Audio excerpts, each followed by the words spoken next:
আসসালামু আলাইকুম।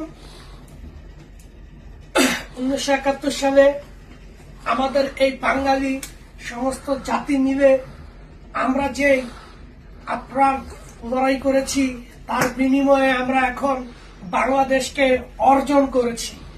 এই বিজয় আমাদের সমস্ত জাতির, এই বিজয় বাঙালি জাতির মাথা উঁচু করার একটি বিজয়। যাই হোক, আমরা এই দিনটাকে আমরা গভীর স্মরণ করি, বিজয়ের উল্লাস করি। এটা আমাদের বাঙালি জাতির গর্ব। আমি বাংলাদেশের সমস্ত শহীদদের প্রতি শ্রদ্ধা ও স্মরণ করছি। হাজার হাজার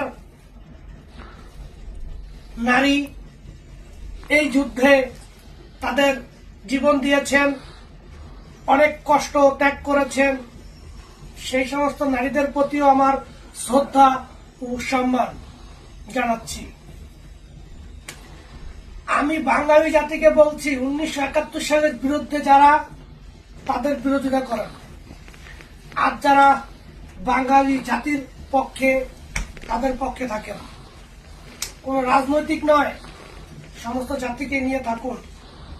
কোন ধর্ম নয়, সমস্ত ধর্মকে নিয়ে থাকুন। 1971 সালে যে যুদ্ধ হয়েছে সেটা কোনো ধর্মের জন্য হয়নি, তাই সমস্ত ধর্মের মানুষই এই যুদ্ধে অংশগ্রহণ করেছে। তাই আমি আশা করব ধর্ম মর্ম বাদ দিয়ে এই বিজয়ের উল্লাসে সকলে নিজেকে উজাড় করে দিন। আমার জন্য দুর্ভাগ্য, এই 16 ডিসেম্বরের সময় আমি নেই, কিন্তু আমি যেখানেই আছি 16 ডিসেম্বরকে আমি স্মরণ করছি শ্রদ্ধার সাথে।